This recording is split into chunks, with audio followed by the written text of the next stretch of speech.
ஒட்டகத்துக்கு சொந்தக்காரன் அந்த ஒட்டகத்தை கட்டி அவிழ்த்து விட்டு விட்டால் அது எப்படி அந்த ஒட்டகம் அவனை விட்டு தூரமாகி விடுமோ, அதுபோன்று குர்ஆனோடு நாம் தொடர்பில்லாத மக்களாக, பேணுதல் இல்லாத மக்களாக இருந்தால் குர்ஆனும் நாமும் மிக தூரமாகிவிடும்.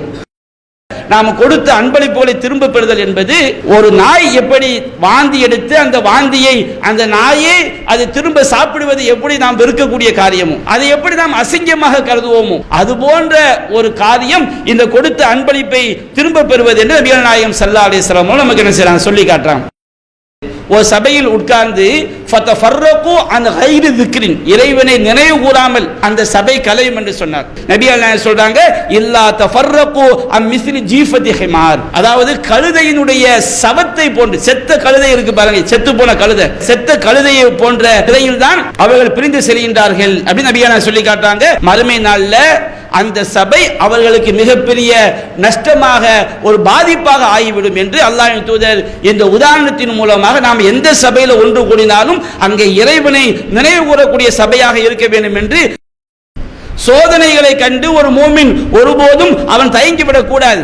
எப்படி காற்றடிக்கும் பொழுது அந்த நாணல் அப்படியே சாய்ந்து கொடுத்து இறுதி வரை அந்த காற்றுக்கு தோதுவாக அது நடந்து கொண்டு உறுதியாக நிற்கிறதோ, அதுபோன்று ஒரு மூமின் இந்த உலகத்தில் சோதனைகளை சந்திக்க வேண்டும். நயவஞ்சருடைய வாழ்க்கை நபியா சொல்றாங்க, அவனுடைய உதாரணம் என்ன தெரியுமா, கல் அர்ஸா, அர்ஸாவை போன்று. அர்ஸா என்று சொன்னால் உறுதியான ஒரு மரம். அந்த உறுதியான மரம் என்ன செய்யும், லா தஸாலு, அது அப்படியே நின்று கொண்டே இருக்கும். இந்த புயல் காத்து அடிச்சாலும் அதுக்கு எந்த பாதிப்பு வராத மரத்துக்கு. ஆனால் அவனுக்குரிய தவணை வரும்போது, முடிவு வரும்போது நபியா சொல்லி காட்டுறாங்க, ஹத்தா யகூனு இன்ஜிஆஃபுஹா மர்ரத்தன் வாஹிதத்தன், அதனுடைய சருகுதல் என்பது ஒரே ஒரு தடவை தான்.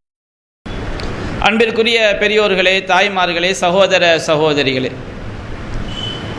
அல்லாஹ் ரப்புல் ஆலமீன் அவனுடைய வழிகாட்டுதல்களை, வழிமுறைகளை நாம் விளங்கி பின்பற்ற வேண்டும் என்பதற்காகவும், இம்மையிலும் மறுமையிலும் நாம் வெற்றி பெற வேண்டும் என்பதற்காகவும் பல்வேறு வழிமுறைகளில் அல்லாஹ் ரப்புல் ஆலமீன் திருமறை குர்ஆனை நமக்கு அல்லாஹ் தெளிவுபடுத்தியுள்ளான். அதில் ஒரு வழிமுறைதான் உதாரணங்கள் மூலமாக இறைவனுடைய வழிகாட்டுதல்களை அல்லாஹ் நமக்கு தெளிவுபடுத்தி காட்டுகின்றான். திருமறை குர்ஆனிலே அல்லாஹ் கூறுகின்றான், வலகது சர்ரஃப்னா லின்னாசி ஃபீ ஹாதல் குர்ஆனி மின் குல்லி மஸல் லஅல்லஹும் யததக்கரூன், நாம் இந்த திருமறை குர்ஆனிலே இந்த மனிதர்கள் படிப்பினை பெறுவதற்காக, விளங்கிக் கொள்வதற்காக எல்லா வகையான உதாரணங்களையும் நாம் விவரித்து கூறியுள்ளோம், எல்லா வகையான எடுத்துக்காட்டுகளையும் நாம் குறிப்பிட்டுள்ளோம் என்று அல்லாஹ் ரப்புல் ஆலமீன் சொல்லி காட்டுகின்றான்.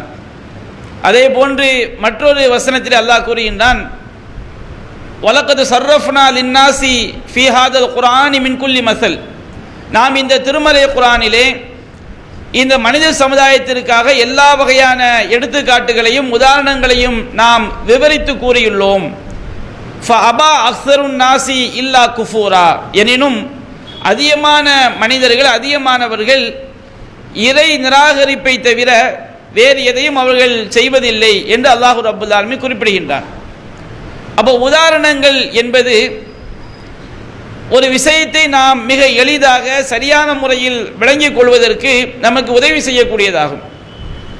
நபிகள் நாயகம் ஸல்லல்லாஹு அலைஹி வஸல்லம் அவர்கள் பல்வேறு நற்காரியங்களையும் பல்வேறு தீய செயல்களையும் உதாரணங்களை குறிப்பிட்டு நமக்கு தெளிவுபடுத்தியுள்ளார்கள். அந்த உதாரணங்களோடு நாம் அவற்றை விளங்கிக் கொள்ளும் பொழுது அல்லாஹ்வின் தூதர் கூறிய அந்த நற்காரியம் எவ்வளவு மிகச் சிறந்தது என்பதையும், அதே போன்று உதாரணத்தோடு நாம் புரிந்து கொள்ளும் போது இறை தூதர் தடுத்த அந்த தீய செயல் எவ்வளவு கேடுகட்டது என்பதையும் நாம் விளங்கிக் கொள்ளலாம். நபிகள் நாயகம் ஸல்லல்லாஹு அலைஹி வஸல்லம் அவர்கள் ஏராளமான அறிவுரைகளை உதாரணங்கள் மூலமாக நமக்கு தெளிவுபடுத்தி இருக்கின்றார்கள். அவற்றில் ஒரு சில செய்திகளைத்தான் இன்றைய ஜும்மா உரையிலே நாம் தெரிந்து கொள்ளவிருக்கின்றோம். இன்றைக்கு நம்முடைய இஸ்லாமிய சமுதாயத்திலே குர்ஆனை அதை பார்த்து படிக்க தெரிந்த, அதனுடைய அர்த்தங்களை புரிந்து பின்பற்றக்கூடிய அந்த அறிவுத்திறன் என்பது, சிந்தனை என்பது வெகுவாக குறைந்து கொண்டே வரக்கூடிய ஒரு காலகட்டத்தை நாம் பார்க்கிறோம். அதிகமான முஸ்லிம்களுக்கு குர்ஆனை பார்த்து ஓத தெரியாது. அதே போன்று குர்ஆனை அதனுடைய கருத்துக்களை நேரடியாக நாம் சிந்திக்க வேண்டும். நபிகள் நாயகம் ஸல்லல்லாஹு அலைஹி வஸல்லம் அவருடைய வழிகாட்டுதல்களோடு நாம் புரிந்து கொள்ள வேண்டும் என்கின்ற ஆர்வம் கணிசமான முஸ்லிம்களிடத்தில், ஆண்களிடத்திலும் பெண்களிடத்திலும் குறைந்து கொண்டே வருவதை பார்க்கிறோம். ஆனால் ஒரு மூமின் குர்ஆனை ஓத தெரிந்தவனாக இருப்பதுதான் மிகச் சிறந்தது. நபிகள் நாயகம் ஸல்லல்லாஹு அலைஹி வஸல்லம் அவர்கள் கூறுகின்றார்கள், சஹீஹுல் புகாரியிலே 5427வது செய்தியாக பதிவு செய்யப்பட்டிருக்கிறது. அல்லாஹ்வின் தூதர் சொன்னார்கள், மஸலுல் மூமின் இல்லதி யக்ரவுல் குர்ஆன், குர்ஆனை ஓதக்கூடிய ஒரு மூமினுக்கு உதாரணம் என்ன தெரியுமா? க மஸலில் உத்ருஜ்ஜா, உத்ருஜ்ஜா பழத்தை போன்றதாகும் அப்படின்னு நபிகள் நாயகம் சொல்லி காட்டுறாங்க. உத்ருஜ்ஜா என்று சொன்னால் நபிகள் நாயகம் ஸல்லல்லாஹு அலைஹி வஸல்லம் காலகட்டத்திலே இருந்த ஒரு பழம். எப்படி நமக்கு எலுமிச்சம்பழம், அது போன்று ஆரஞ்சு பழம் இவையெல்லாம் ஒரு குடும்பத்தை சார்ந்ததோ அதுபோன்று அந்த குடும்பத்தை, அந்த வகையை சார்ந்தது தான் உத்ருஜ்ஜா பழம் என்பது. அந்த பழத்தை நாம் வீட்டிற்குள் வைத்தாலே அப்படியே நறுமணம், வீடு முழுவதும் நறுமணம் கமலம். எப்படி ஒரு பலாப்பழத்தை விற்கும் பொழுது அதனுடைய நறுமணம் மிக தூரத்தில் இருந்தாலும் நம்மை வந்தடையுமோ, அதனுடைய வாசம் வந்தடையுமோ, அதுபோன்று இந்த உத்ருஜ்ஜா பழம் என்பது இதை வீட்டிற்குள் வைத்தாலே அதனுடைய மனம் நாலாபுரமும் அதனுடைய நறுமணம் கமலக்கூடியது. அதுபோன்று இந்த பழத்தை உணவில் சேர்ப்பார்கள், குழம்பில் சேர்ப்பார்கள். குழம்பில் சேர்த்தால் அது மிகச்சிறந்த ஒரு சுவையூட்டியாக இருக்கும். அப்ப நபிகள் நாயகம் சொல்லி காட்டுறாங்க, இந்த உத்ருஜ்ஜா பழம் எப்படிப்பட்டது தெரியுமா? ரீஹுஹா தய்யிபுன் வ தஅமுஹா தய்யிபுன், அதனுடைய வாசமும் மிக சிறந்தது, அதனுடைய சுவையும் மிக சிறந்தது என்று அல்லாஹ்வின் தூதர் குறிப்பிடுகின்றார்கள். அடுத்து சொல்லி கூறுகின்றார்கள், ஓ மஸலுல் மூமின் இல்லதி லா யக்ரவுல் குர்ஆன், குர்ஆனை ஓத தெரியாத ஒரு மூமின், குர்ஆனை ஓத தெரியாவிட்டாலும் அவன் ஈமான்தாரியாக இருக்கலாம். குர்ஆனை ஓத தெரியாத ஒரு மூமினுக்கு உதாரணம் க மஸலி தம்ரா, பேரித்தம்பழத்துடைய உதாரணத்தை போன்றதாகும். பேரித்தம்பழம் எப்படி இருக்கும்? லைஸ லஹா ரீஹுன், அதற்கு எந்த விதமான வாசமும் கிடையாது. தஅமுஹா ஹுல்வுன், அதனுடைய சுவையோ அது இனிப்பாக இருக்கும் என்று நபிகள் சொல்லி காட்டுறாங்க. அப்ப குர்ஆனை நாம் படிப்பது, குர்ஆனை பார்த்து ஓதுவது, அதனுடைய அர்த்தங்களை நாம் புரிந்து கொள்வது, அவ்வாறு நாம் புரிந்து நம்முடைய ஈமானில் உறுதியாக இருப்பது எவ்வளவு பெரிய ஒரு சிறப்பிற்குரிய காரியம் என்பதை இந்த உதாரணம் மூலமாக நபிகள் சொல்லி காட்டுறாங்க. குர்ஆனை ஓத தெரிந்த மூமின் தான் அவன் மூலமாக எப்படி ஒரு பழம் அதனுடைய வாசம் நமக்கு நறுமணத்தை தருகிறதோ, நறுமணம் கமலக்கூடிய பழமாக இருக்கிறதோ, அதனுடைய சுவையும் சிறந்ததாக இருக்கிறதோ, அது போன்று ஒரு மூமின், குர்ஆனை ஓதக்கூடிய மூமின் தான் மற்றவர்களுக்கும் பயனளிப்பான், அவனும் சரியான பாதையில் செல்ல முடியும் என்பதை நபிகள் நாயகம் ஸல்லல்லாஹு அலைஹி வஸல்லம் அவர்கள் இந்த உதாரணம் மூலமாக நமக்கு சொல்லி காட்டுறாங்க. அதே போன்று சில தீயவர்களும் குர்ஆனை ஓதுவாங்க. நபிகள் நாயகம் சொல்லி காட்டுறாங்க, வ மஸலுல் முனாஃபிக் அல்லதி யக்ரவுல் குர்ஆன், குர்ஆனை ஓதக்கூடிய முனாஃபிக்கிற்கு உதாரணம் என்ன தெரியுமா? வ மஸலுர் ரைஹானா, ரைஹான் ஒரு செடியை போன்றதாகும். ரைஹான் என்று சொன்னால் அதுவும் ஒரு வகையான ஒரு துளசி செடியினுடைய குடும்பத்தை சார்ந்தது. கிராம்பு துளசி என்று சொல்வார்கள். அதனுடைய சுவை எப்படி இருக்கும்? அதனுடைய வாசம் நன்றாக இருக்கும், ஆனால் அதனுடைய சுவை கசப்பாக இருக்கும். நபிகள் நாயகம் சொல்லி காட்டுகிறார்கள், ரீஹுஹா தய்யிபுன், அதனுடைய வாசம் நன்றாக இருக்கும், ஆனா தஅமுஹா முர்ருன், அதனுடைய சுவையோ கசப்பாக இருக்கும். அதுபோன்று ஒரு உள்ளத்தில் நயவஞ்சகத்தனத்தோடு உண்மையான ஈமான் இல்லாமல், நம்பிக்கை இல்லாமல் குர்ஆனை ஒருவன் படிக்கின்றான், மக்களுக்கு போதிக்கின்றான், ஆனால் இவன் மூலம் மக்களுக்கு பயந்திருக்கலாமே தவிர அவன் எந்த விதமான நேர்வழியும் பெற்றுக்கொள்ள முடியாது. அதுபோல் இன்னும் குறிப்பிடுகின்றார்கள், ஓ மஸலுல் முனாஃபிக் அல்லதி லா யக்ரவுல் குர்ஆன், குர்ஆனை படிக்காத, குர்ஆனை சிந்திக்காத முனாஃபிக்கிற்கு உதாரணம் என்ன தெரியுமா? க மஸலி ஹல்லலா, ஹல்லலா என்று சொன்னால் அது ஒரு வகையான ஒரு பழம், அதற்கு எந்த வாசமும் கிடையாது. லைஸ லஹா ரீஹுன், அதற்கு எந்த வாசமும் கிடையாது. அதே போன்று தஅமுஹா முர்ருன், அதனுடைய சுவையோ கசப்பானது. அது மட்டுமல்ல, அதனுடைய சுவை, அதனை சாப்பிட்டால் அவனுடைய உயிரை பறித்து விடக்கூடிய விஷத்தன்மை மிக்கது. அப்போ ஒருவனுடைய உள்ளத்தில் நயவஞ்சகத்தனமும் இருந்து அவன் குர்ஆனை படிக்காதவனாக இருந்தால் அதனை, அந்த செயல் அவனை எப்படிப்பட்ட ஒரு கேடுகட்ட பாதைக்கு கொண்டு செல்லும் என்பதை நபிகள் நாயகம் ஸல்லல்லாஹு அலைஹி வஸல்லம் அவர்கள் நமக்கு அற்புதமாக சொல்லி காட்டுகிறார்கள். அதே போன்று நாம் ஐங்கால தொழுகையை தொழுகின்றோம். இந்த ஐங்கால தொழுகையினுடைய சிறப்பை நபிகள் நாயகம் ஸல்லல்லாஹு அலைஹி வஸல்லம் அவர்கள் ஒரு அற்புதமான உதாரணம் மூலமாக சஹாபாக்களுக்கு தெளிவுபடுத்துகின்றார்கள். சஹீஹுல் புகாரியிலே பதிவு செய்யப்பட்டிருக்கிறது.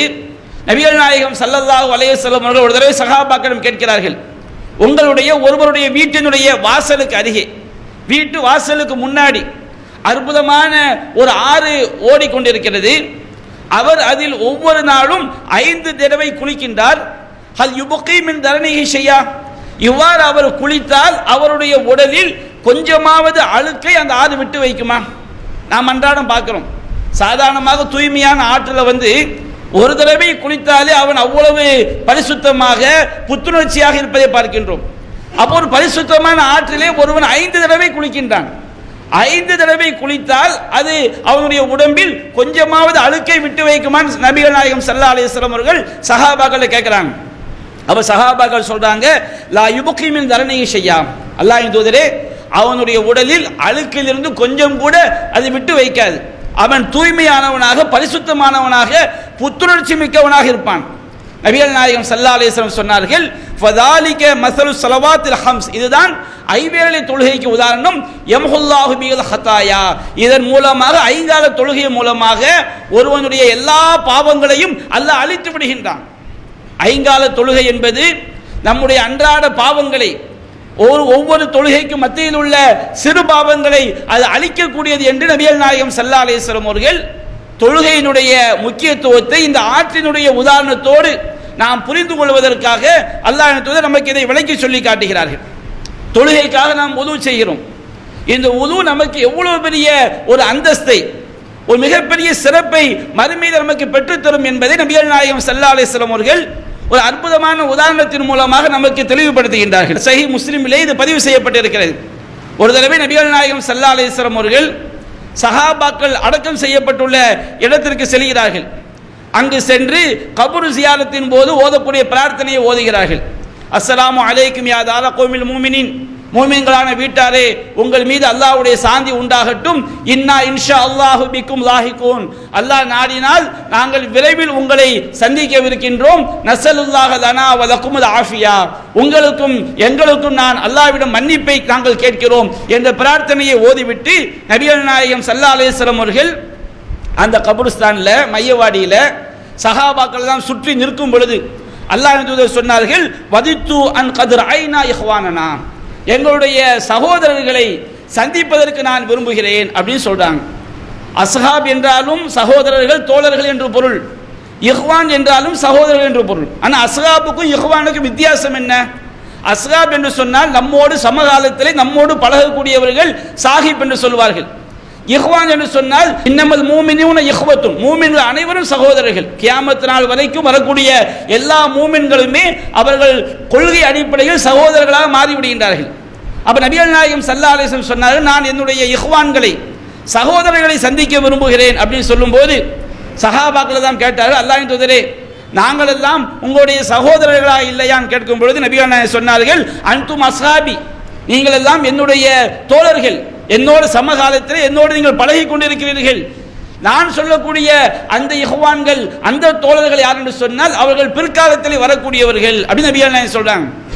அப்ப சஹாபாக்கள் கேட்டாங்க, அல்லாஹ்வின் தூதரே, பிற்காலத்தில் உங்களுடைய உம்மத்திலிருந்து பிற்காலத்தில் வரக்கூடிய அந்த தோழர்களை, அந்த மக்களை எல்லாம் நீங்கள் எப்படி அடையாளம் கண்டு கொள்வீர்கள் அப்படின்னு கேட்கும்போது நபிகள் நாயகம் ஸல்லல்லாஹு அலைஹி வஸல்லம் அவர்கள் சொன்னார்கள், அரைத்த லவ் அன்ன ரஜுலன் லஹு ஹைதுல் குர்ரு முஹஜ்ஜலா, ஒரு மனிதனுக்கு ஒரு குதிரை இருக்கிறது, அந்த குதிரையின் முகம் நல்ல பிரகாசமான வெண்மையாக இருக்கிறது, அது நன்கு பராமரிக்கப்பட்டு வளர்க்கப்பட்ட நல்ல திரகாத்திரமான குதிரையாக இருக்கிறது.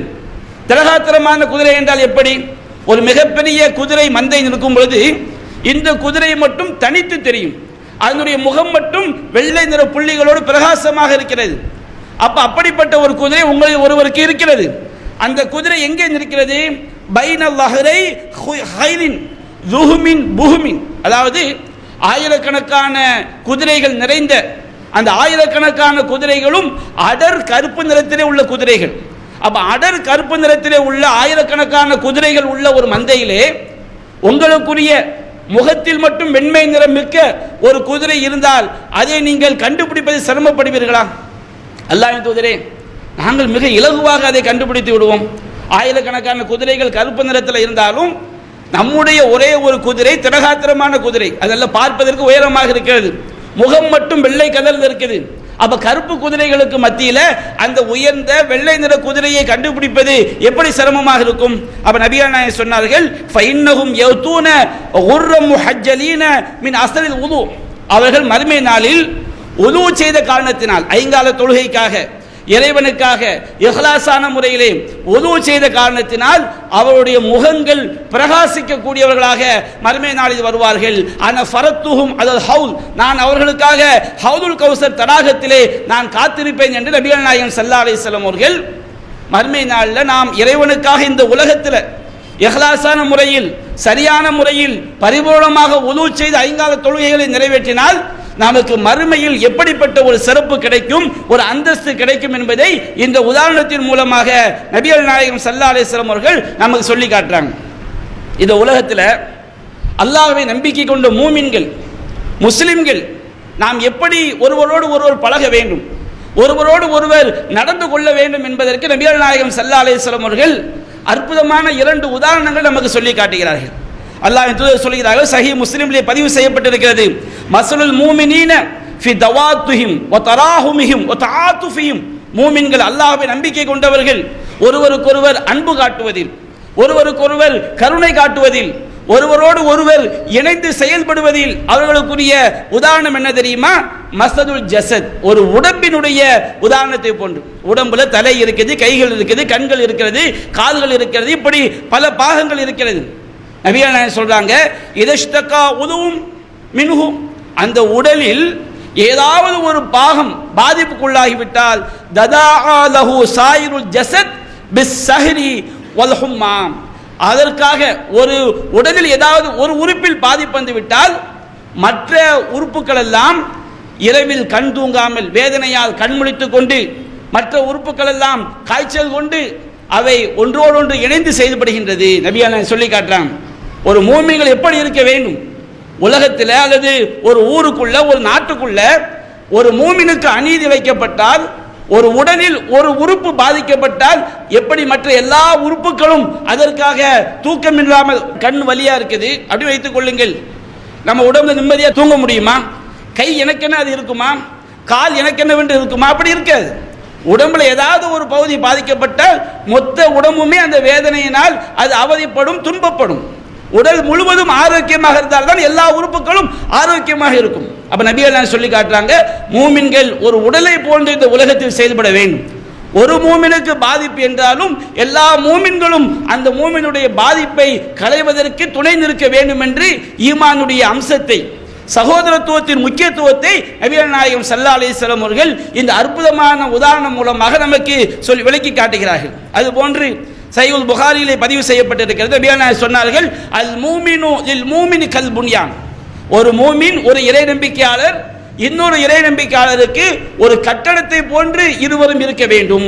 நபிகள் சொல்லி காட்டுறாங்க, யஷுத்து பாதுஹு பாதா, ஒரு கட்டிடம், ஒரு கட்டடத்தின் ஒரு பகுதி இன்னொரு பகுதியை எப்படி உறுதிப்படுத்துகிறதோ வலுப்படுத்துகிறதோ அது போன்று இறை நம்பிக்கையாளர்கள் இருக்க வேண்டும் என்பதை நமக்கு சொல்லி காட்டுறாங்க. ஒரு கட்டடத்தில் நாம கம்பியை தனியாம், மணலை தனியாம், ஜல்லியை தனியாக, இப்படி எல்லாம் சிமெண்ட் தனியாக வச்சா அதனால எந்த விதமான பிரயோஜனம் இருக்காது. எல்லாவற்றையும் அதற்குரிய முறையில் சேர்த்து கட்டும் பொழுதுதான் எல்லாம் ஒன்றோடொன்று இறுக பிணைந்து எல்லாம் உறுதியாகி எப்படி ஒரு கட்டிடத்திற்கு வலிமையை தருகிறதோ அதுபோன்று மூமின்கள் ஒரு கட்டிடத்தை போன்று செயல்பட வேண்டும் என்று நபிகள் நாயகம் ஸல்லல்லாஹு அலைஹி வஸல்லம் அவர்கள் இந்த உதாரணத்தின் மூலமாக ஒரு ஈமானிய சகோதரத்துவம் எப்படி இருக்க வேண்டும் என்பதை நமக்கு சொல்லி காட்டுறாங்க. அதே போன்று நாம் இஹ்லாஸான முறையில் தர்மம் செய்கிறோம். இந்த தர்மம் நமக்கு எப்படி நன்மையாக அது பல்கி பெறுகிறது என்பதை நபிகள் நாயகம் ஸல்லல்லாஹு அலைஹி வஸல்லம் சொல்லி காட்டுறாங்க. ஒருவர் இறைவனுக்காக பரிசுத்தமான முறையில் ஒரு பேரித்தம்பளம் அளவுக்கு ஒரு சம்பாத்தியத்தை பரிசுத்தமான சம்பாத்தியம், ஹராமான முறையில் சம்பாதித்தது அல்ல, யாரையும் ஏமாற்றி மோசடி செய்து லஞ்சம் வாங்கி இப்படிப்பட்ட சம்பாத்தியம் அல்ல. ஏனென்றால் அல்லாஹ் ரப்பல் ஆலமீன் இன்னல்லாஹ லா யக்பலு இல்லா தய்யிபன், அல்லாஹ் ரப்பல் ஆலமீன் பரிசுத்தமான சம்பாத்தியத்தை மட்டும்தான் அல்லாஹ் ஏற்றுக்கொள்வான். ஒருவன் அவன் சம்பாதித்த பரிசுத்தமான சம்பாத்தியம், பரிசுத்தமான உழைப்பு, அந்த உழைப்புல ஒரு பேரித்தம்பளம் அளவுக்கு அவன் தர்மம் செய்கின்றான். ஒரு பேரித்தம்பளம் அளவு தங்கத்தையோ அல்லது ஒரு பேரித்தம்பளம் அளவுக்கு வெள்ளியையோ அல்லது ஒரு பேரித்தம்பளம் வாங்குற அளவுக்கு என்ன செலவாகுமோ அந்த செலவை அவன் என்ன செய்கின்றான், தர்மமாக கொடுக்கின்றான். நபி அல்லாஹ் சொல்லி காட்டுறாங்க, வ இன்னல்லாஹ யதகப்பலுஹா பியமீனி, அல்லாஹ் ரப்பல் ஆலமீன் தன்னுடைய வலக்கரத்தால் அந்த தர்மத்தை ஏற்றுக்கொள்கிறான். சும்ம யுரப்பீஹா லி சாஹிபிஹி, பிறகு அந்த தர்மத்தை அந்த தர்மம் செய்தானே அவனுக்காக அல்லாஹ் வளர்த்தெடுக்கிறான். எப்படி வளர்த்தெடுக்கிறான்? கமா யுரப்பி அஹதுக்கும் ஃபதுவஹு, உங்களில் ஒருவர் குதிரை குட்டியை எப்படி பேணி பாதுகாத்து வளர்ப்பாரோ, சஹாபாக்கள்ட்ட குதிரை வளர்க்கக்கூடிய பழக்கம் இருந்துச்சு. குதிரை குட்டியை அவ்வளவு பேணுதலாக பராமரிப்பாக. இன்றைக்கு நாம் பெற்ற பிள்ளைகளை நாம் எப்படி வளர்க்கிறோம்? பிள்ளைகளை கூட கவனம் இல்லாத பலர் இருக்கலாம். ஆனால் அந்த குதிரையை அவ்வளவு பேணி பாதுகாத்து செய்வாங்க, வளர்ப்பார்கள். அப்போ உங்களில் ஒருவர் குதிரை குட்டியை எப்படி பேணி பாதுகாத்து அல்ல ஒரு நல்ல திரகாத்திரமான குதிரையாக வளர்த்தெடுக்கிறீர்களோ அதுபோன்று அல்லாஹ் ரப்பல் ஆலமீன் அந்த தர்மத்தை உங்களுக்காக வளர்க்கின்றான். எந்த அளவிற்கு? ஹத்தா யகூன மிஸ்ரல் ஜபல், அந்த தர்மம் மலை அளவிற்கு ஆகக்கூடிய அளவிற்கு மறுமை நாள்ல மீசான் தராசில் வைக்கும் பொழுது ஒரு மலையுடைய வெயிட் எவ்வளவு இருக்குமோ அந்த அளவிற்கு அல்லாஹ் செய்கின்றான். அந்த தர்மத்துடைய நன்மையை அல்லாஹ் வளர்த்தெடுக்கிறான் என்று நபிகள் நாயகம் ஸல்லல்லாஹு அலைஹி வஸல்லம் அவர்கள் இந்த உதாரணம் மூலமாக நமக்கு மிக தெளிவாக சொல்லி காட்டுறாங்க. அதே போன்று இந்த உலகத்தில் ஒரு மூமின் என்று சொன்னால் ஏராளமான சோதனைகள் வந்துகிட்டே இருக்கும். அதிகமான நோய் மூலம் அல்லாஹ் சோதிப்பான், ஏழ்மை மூலமாக அல்லாஹ் சோதிப்பான். அதே போன்று பல்வேறு அடிப்படையில் அல்லாஹ் ரப்பல் ஆட்சியாளர்கள் மூலமாக நமக்கு சோதனை ஏற்படும். இந்த சோதனைகளை ஒரு மூமின் எப்படி எதிர்கொள்வான்? ஒருவன் முனாஃபிக்காக இருந்தால், எதிரிகளுக்கு கொள்கையை தடம் புரண்டு இணை வைப்போரோடு கலந்து சிலை வழிபாட்டிலே ஊறி திளைத்து எனக்கு இந்த உலக வாழ்க்கை தான் கதி என்று போறான அந்த முனாஃபிக்குடைய நிலை எப்படி இருக்கும்? இந்த உலகத்தில் சோதனைகள் வந்தால் ஒரு மூமினுடைய நிலை எப்படி இருக்கும்? நபிகள் நாயகம் ஸல்லல்லாஹு அலைஹி வஸல்லம் அவர்கள் அற்புதமான உதாரணம் மூலமாக நமக்கு சொல்லி காட்டுறாங்க. சஹீஹுல் புகாரியிலே 5643வது செய்தியாக பதிவு செய்யப்பட்டிருக்கிறது. அல்லாஹ் தூதர் சொல்கின்றார்கள், மஸலுல் மூமினி கல் ஹாமத்தி மினஸ் ஸர, ஒரு மூமினுடைய உதாரணம் என்ன தெரியுமா? அவனுடைய உதாரணம் ஒரு நாற்றினுடைய உதாரணம் போன்றதாகும். நாற்று என்றால் என்ன? நாம நெல்லை போட்டு கோதுமையை போட்டவன் அப்படி துளிர்த்து வருது பாருங்க, இளம் பயிர், அதற்கு நாற்று என்பார்கள். நாணல், அதே போல் நாணதை நாம் பார்க்கலாம். நாணல் என்ன செய்யும்? அது மெலிதாக இருந்தாலும் அது நீளமாக இருந்தாலும் நாணல் என்பது இளமை பருவத்தில் இளம் பயிராக அது என்ன செய்யும், இருக்கும். அப்ப நபியா நாயகம் சொல்றாங்க, ஒரு மூமினுக்கு உதாரணம் ஒரு நாற்றை போன்றது. அந்த நாற்று எப்படி இருக்கும்? துஃபையுஹா ரீஹு மர்ரத்தன் வ தஅதிலுஹா மர்ரத்தன், அந்த நாற்றை இளம் பயிரை காற்று என்ன செய்யும்? ஒரு புறம் இப்படி திருப்பும், ஒரு புறம் இப்படி திருப்பும். என்னதான் புயல் காற்று அடித்தாலும் அந்த நாணல், அந்த இளம்பயிர் அது வேரோடு புடுங்கி கொண்டு வந்து விடுமா? வராது. அது அங்க சரி சாயும், இப்படி சாயும், அப்படி சாயும், கடைசி வரை அதனை செய்து விடாது, அழிந்து போய் விடாது. அது போன்று ஒரு மூமினுடைய வாழ்க்கையில மௌத்தாகிற வரைக்கும் சோதனைகள் வந்து கொண்டே இருக்கும். சோதனைகளை கண்டு ஒரு மூமின் ஒருபோதும் அவன் தயங்கி விடக்கூடாது. எப்படி காற்றடிக்கும் பொழுது அந்த நாணல் அப்படியே சாய்ந்து கொடுத்து இறுதி வரை அந்த காற்றுக்கு தோதுவாக அது நடந்து கொண்டு எப்படி அது உறுதியாக நிற்கிறதோ அதுபோன்று ஒரு மூமின் இந்த உலகத்தில் சோதனைகளை சந்திக்க வேண்டும். அடுத்து நபியா சொல்லி காட்டுறாங்க, ஓ மஸலுல் முனாஃபிக், முனாஃபிக்குடைய உதாரணம் என்ன தெரியுமா? நாம் முனாஃபிக்கின்களை பார்க்கின்றோம், காஃபிர்களை பார்க்கின்றோம். இந்த உலகத்தில் வட்டி வாங்குறவன், வரதட்சணை வாங்குறவன், கொள்கை பிடிப்பில்லாதவர்கள், செல்வ செழிப்போடு இருப்பார்கள், ஆரோக்கியமாக இருப்பார்கள். நம்மை பார்க்கும் போதே இப்படி அல்லவா வாழ வேண்டும் என்று ஈமானிய வாழ்க்கையை விட்டும் திசை திருப்பக்கூடிய வாழ்க்கை முனாஃபிக்கின்களுடைய வாழ்க்கை, நயவஞ்சருடைய வாழ்க்கை. நபியா நாயகம் சொல்றாங்க, அவனுடைய உதாரணம் என்ன தெரியுமா? அவனுடைய உதாரணம் கல் அர்ஸா, அர்ஸாவை போன்று. அர்ஸா என்று சொன்னால் உறுதியான ஒரு மரம். அந்த உறுதியான மரம் என்ன செய்யும்? லா தஸாலு, அது அப்படியே நின்று கொண்டே இருக்கும். அதுக்கு எந்த பாதிப்பு, எந்த புயல் காத்து அடித்தாலும் அதுக்கு எந்த பாதிப்பு வராத மரத்துக்கு. ஆனால் அவனுக்குரிய தவணை வரும்போது, முடிவு வரும்போது நபியா சொல்லி காட்டுறாங்க, ஹத்தா யகூனு இன்ஜி ஆஃபுஹா மர்ரத்தன் வாஹிதத்தன், அதனுடைய சருகுதல் என்பது ஒரே ஒரு தடவை தான்.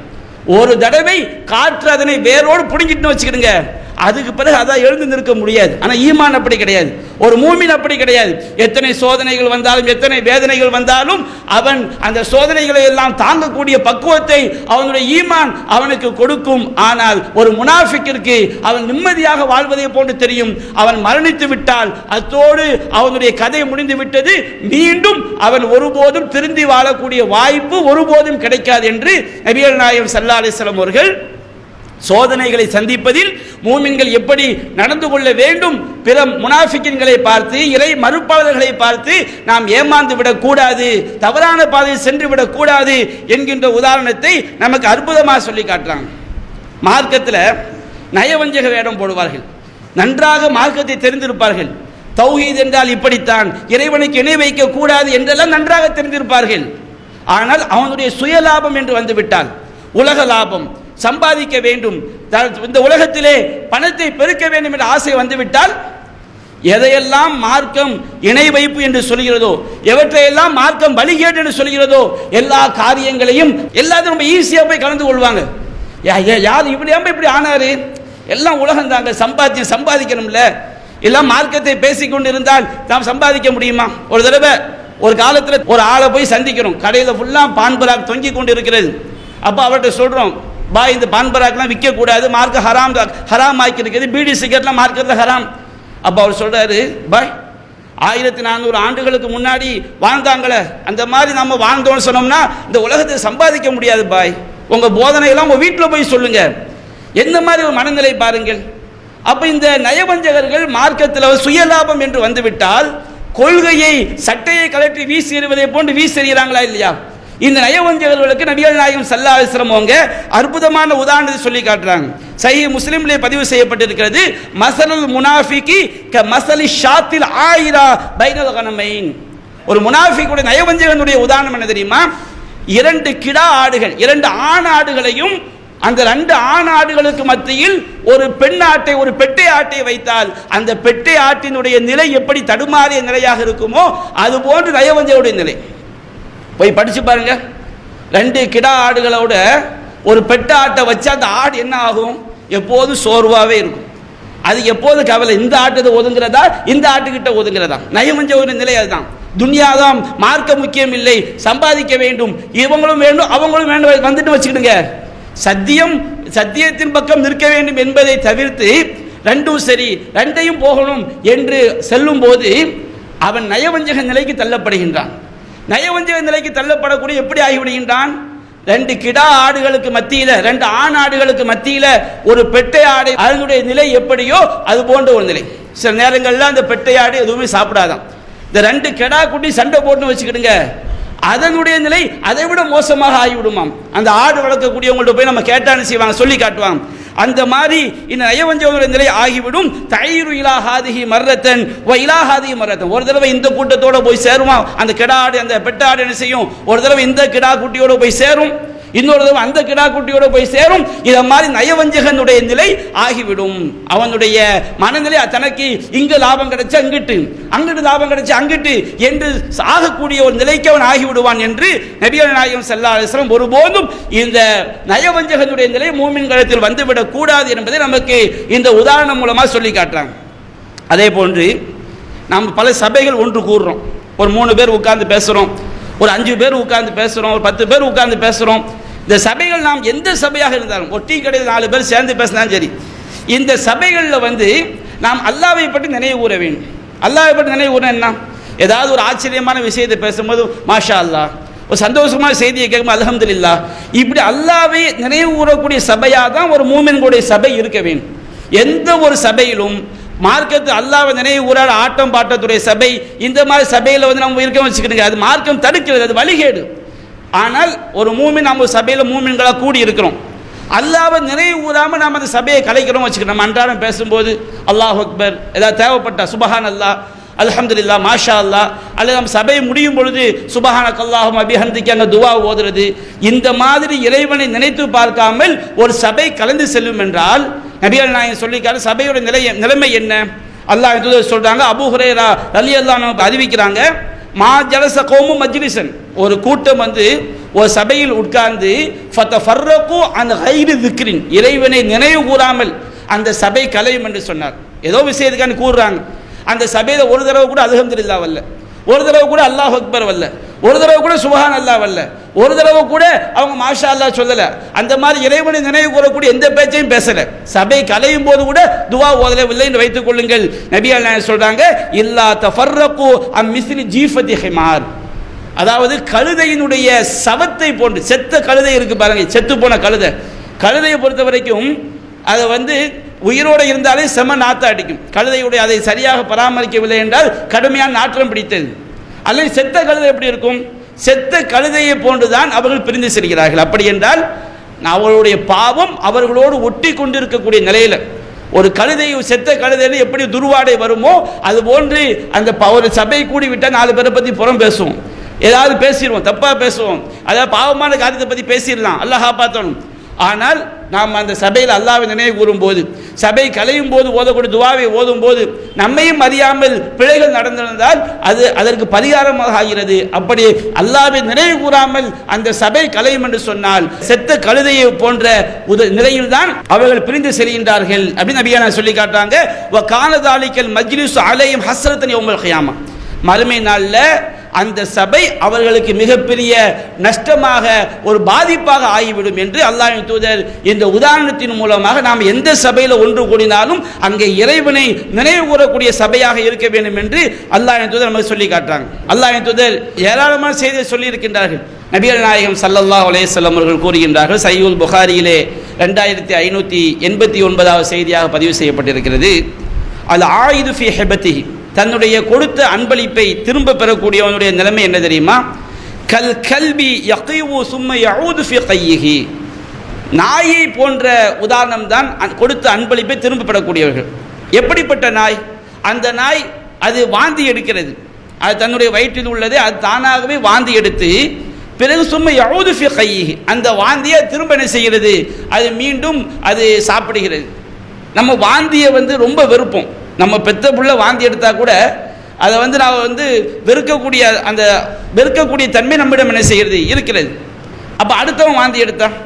அப்போ நபிகள் சொல்லி காட்டுறாங்க, நாம் ஒருவருக்கு அன்பளிப்பாக கொடுத்துட்டோம் வச்சுருது. கணவன் மனைவியாக வாழும்போது கணவன் மனைவிக்கு நிறைய அன்பளிப்பு கொடுத்துருப்பாங்க, மனைவி கணவனுக்கு அன்பளிப்பு கொடுத்துருக்கலாம். அது ஒரு குடும்பமாக இருக்கும்போது எல்லாம் அண்ணன் தம்பி எல்லாம் ஒற்றுமையாக வாழும்போது வெளிநாட்டிலேருந்து வருவார், அவங்களுக்கு அன்பளிப்பாக கொடுப்பாரு. எங்கள் அண்ணனுடைய மனைவிக்கு, தம்பியுடைய மனைவிக்கு, மாமாவுக்கு, மச்சானுக்கு இப்படிலாம் என்ன செய்வாங்க? அன்பளிப்பாக கொடுப்பாங்க. கணவன் மனைவிக்கு தலாக் ஏற்பட்டு விட்டால் குடும்பத்துக்குள்ளே ஏதாவது பிரச்சனை வந்துன்னு வச்சுக்கிடுங்க, அங்கே பேசப்படக்கூடிய பேச்சு என்ன தெரியுமா? உனக்கு நான் என்னமெல்லாம் கொடுத்துறோம் அதை ஃபுல்லாக கொண்டு எங்கள் வீட்டில் இந்த நேரத்தை என்ன செய்ய வைக்க வேணும். இது எவ்வளோ பெரிய கேடுகட்ட ஒரு பண்பு. நபியா சொல்லி காட்டுறாங்க, அன்பளிப்பாக ஒருவருக்கு நாம் கொடுத்து விட்டோம் என்று சொன்னால் அதை நாம் திரும்ப பெறக்கூடிய உரிமை நமக்கு கிடையவே கிடையாது. கணவன் மனைவியாக வாழும்போது கணவன் மனைவிக்கு கோடியை கொட்டி இருக்கலாம் அன்பளிப்பாக. தலாக்குன்னு வந்துடுச்சா உனக்கு மார்க்கத்தில் என்ன உரிமை இருக்கோ அதை மட்டும் தான் திருப்பி வாங்கணும். கணவன் மனைவியாக வாழும்போது கொடுத்ததையெல்லாம் ஒருவன் திரும்ப கேட்கலாம் வைத்துக் கொள்ளுங்கள். அது இஸ்லாம் சொல்லக்கூடிய சரியான பண்பாடு கிடையாது. ஒரு மனைவி கணவனுக்காக நிறைய அன்பளிப்பாக கொடுத்துருப்பாங்க, தலாக்குன்னு ஆன பிறகு திரும்ப கேட்கலாம் வைத்துக் கொள்ளுங்கள். மார்க்கம் எதை திரும்ப கேட்க அனுமதி கொடுத்துருக்கு அதை வாங்கிக் கொள்ளலாம். ஆனால் கொடுத்த அன்பளிப்புகளை திரும்ப பெறுவது, சொந்த பந்தங்களுக்கு நண்பர்களுக்கு மத்தியில் நாம் கொடுத்த அன்பளிப்புகளை திரும்ப பெறுதல் என்பது, ஒரு நாய் எப்படி வாந்தி எடுத்து அந்த வாந்தியை அந்த நாயை அது திரும்ப சாப்பிடுவது எப்படி நாம் வெறுக்கக்கூடிய காரியமோ, அதை எப்படி நாம் அசிங்கமாக கருதுவோமோ, அது போன்ற ஒரு காரியம் இந்த கொடுத்த அன்பளிப்பை திரும்ப பெறுவது என்று நபிகள் நாயகம் ஸல்லல்லாஹு அலைஹி வஸல்லம் நமக்கு என்ன செய்றாங்க? சொல்லி காட்டுறாங்க. அப்போ இது எவ்வளவு பெரிய மோசமான காரியம் என்பதை இந்த உதாரணம் நமக்கு தெளிவாக எடுத்துரைக்கிறது. அதுபோல் சஹீஹுல் புகாரியில் பதிவு செய்யப்பட்டிருக்கிறது. நபிகள் சொல்லி காட்டுறாங்க, அல் மஸலுல்லதி யذ்குரு ரப்பஹு வல்லதி லா யذ்குரு. எல்லா காரியத்திலும் அல்லாஹ்வை நினைக்கக்கூடியவன். தொழுத பிறகு திக்ர் இருக்குது, காலை மாலை ஓதக்கூடிய திக்ர்கள் இருக்கிறது, தூங்கும் போது ஓதக்கூடிய திக்ர்கள் இருக்கிறது, நம்ம கழிவறைக்கு செல்லும் போது ஓத வேண்டிய திக்ர்கள் இருக்கிறது. இப்படி பல இடங்களில் மார்க்கம் இறைவனை நினைவு கூற சொல்கிறது. அன்றாட நாம் ஒரு வியாபாரம் செய்யும் போது யாரை ஏமாத்திடக்கூடாது, மோசடி பண்ணிடக்கூடாது, நம்முடைய கொடுக்கல் வாங்கல்கள் எல்லா விஷயத்திலையும் அல்லாஹ்வை நினைவு கூறக்கூடியவனாக தான் ஒரு முஸ்லீம், ஒரு மூமின் இருக்க வேண்டும். எந்த விஷயத்திலும் அல்லாஹ்வை நினைச்சு பார்க்க மாட்டான். இவனுக்கும் அல்லாஹ்வை நினைத்து பார்க்கக்கூடியவனுக்கும் உதாரணம் என்ன தெரியுமா? நபியா சொல்லி காட்டுறாங்க, மஸலுல் ஹய்யி வல் மய்யித், உயிரோடு உள்ளவனுக்கும் செத்த பிணத்துக்கும் உரிய உதாரணத்தை போன்று. ஒரு மையவாடிதை யாரும் தொழ மாட்டாங்க, யாரும் அங்கே காலமால துவா ஓத மாட்டாங்க, யாரும் குர்ஆன் ஓத மாட்டாங்க. என்ன காரணம்? அங்கே எல்லாம் இறந்து போயிட்டாங்க, அவங்களுக்கு உயிரே கிடையாது. இவன் உயிரோடு இருந்தும் எந்த ஒரு காரியத்திலும் அல்லாஹ்வை நினைவு கூறாதவன், அல்லாஹ்வை திக்ர் செய்யாதவன், அவன் எப்படிப்பட்டவன்? அவன் செத்த பிணத்திற்கு சமம் என்று நபிகள் சொல்லி காட்டுறான். உண்மையிலேயே எவன் ஒவ்வொரு காரியத்திலும் அல்லாஹ்வை நினைத்து பார்க்கிறானோ அவன்தான் உண்மையிலேயே உயிரோடு இருப்பவன் என்று அல்லாஹ்வின் தூதர் இந்த உதாரணம் மூலமாக நமக்கு சொல்லி காட்டுகிறார்கள். நபிகள் நாயகம் ஸல்லல்லாஹு அலைஹி வஸல்லம் சொல்லி காட்டுறாங்க. சஹீஹுல் புகாரியில் 5031வது செய்தியாக பதிவு செய்யப்பட்டிருக்கிறது. நபிகள் நாயகம் சொன்னார்கள், இன்னமா மஸலு சாஹிபுல் குர்ஆன், குர்ஆனோடு தொடர்பு இருக்கக்கூடியவனுக்கு உதாரணம் என்ன தெரியுமா? க மஸலி சாஹிபில் இப்லில் முஅக்கலா, கட்டி வைக்கப்பட்ட ஒட்டகத்துடைய சொந்தக்காரன் மாதிரி. குர்ஆன் எப்போது நம்மோடு இருக்கும்? ஒரு ஆள் குர்ஆனை மனப்பாடம் பண்ணியிருக்கிறாரு, அல்லது குர்ஆனுடைய கருத்துக்களை படிக்கிறார். அவர் படித்த கருத்துக்கள் எப்பொழுது சிந்தனையில் இருக்கும்? எப்பொழுது அவர் ஓதிய மனப்பாடம் செய்த குர்ஆன் வசனங்கள் எப்போது அவரோடு இருக்கும் என்று சொன்னால் நபிகள் சொல்லி காட்டுறாங்க, கட்டி வைத்த ஒட்டகத்துடைய முதலாளி எப்படியோ அந்த மாதிரி தான் குர்ஆனோடு இருக்கக்கூடியவர்கள். அந்த முதலாளி என்ன செய்யறான்? ஆகத அலைஹ அம்சக்கஹ, அந்த ஒட்டகத்தை கட்டி வச்சு அதை கண்காணித்து கொண்டே இருந்தால் அந்த ஒட்டகத்தை என்ன செய்யலாம்? தனக்குரியதாக வைத்துக் கொள்ளலாம். வைன் அத்லகஹா, அந்த ஒட்டகத்தை கெட்டு அவித்து விட்டான் வச்சுக்கிடுங்க, அது என்ன செய்யும்? ஃபதஹபத், அந்த ஒட்டகம் அது அப்படியே தூரமாக போய்விடும், இவனுக்குரியதாக இருக்காது. இது மாதிரி தான் குர்ஆனை மனப்பாடம் செய்தவர்கள், குர்ஆனை படித்தவர்கள், குர்ஆனை சிந்திக்கக்கூடியவர்கள். நாம் டெய்லி குர்ஆனோடு தினந்தோறும் தொடர்பிலே இருக்க வேண்டும். குர்ஆனை நாம் டெய்லி படிக்கும்போது, டெய்லி ஓதும் போது, நம்ம மனப்பாடம் பண்ண திரும்ப திரும்ப ஞாபகம் ஊட்டும் போது அந்த குர்ஆன் நம்மோடு இருக்கும். நாம் அந்த குர்ஆனுடைய தாக்கம் நம்மில் ஏற்படும். இறைவனுடைய அருள், இறைவன் நம்மை நேரான வழியில் செலுத்துவான். நாம் அந்த குர்ஆனை புரட்டியே பார்க்காம பல மணி நேரம் நமக்கு ஃபேஸ்புக் பார்க்க நேரம் இருக்கும், பல மணி நேரம் வாட்ஸ்அப் பார்க்கலாம், பல மணி நேரம் டிவி பார்ப்பார், பல மணி நேரம் பத்திரிகை படிப்பார். ஆனால் ஒரு நாளைக்கு சிறிது நேரமாவது குர்ஆனை சிந்திப்பதற்கு, குர்ஆனை ஓதுவதற்கு நேரம் ஒதுக்கவே மாட்டார். அப்போ நபிகள் சொல்லி காட்டுறாங்க, ஒட்டகத்துக்கு சொந்தக்காரன் அந்த ஒட்டகத்தை அவன் கட்டி அவிழ்த்து விட்டு விட்டால் அது எப்படி அந்த ஒட்டகம் அவனை விட்டும் தூரமாகி விடுமோ, அதுபோன்று குர்ஆனோடு நாம் தொடர்பில்லாத மக்களாக, பேணுதல் இல்லாத மக்களாக இருந்தால் குர்ஆனும் நாமும் மிக தூரமாகிவிடும். குர்ஆனும் நாமும் மிக தூரமாகிவிட்டால் என்ன நடக்கும்? நம்முடைய உள்ளம் வழிகேட்டின் பக்கம் திரும்பிவிடும்.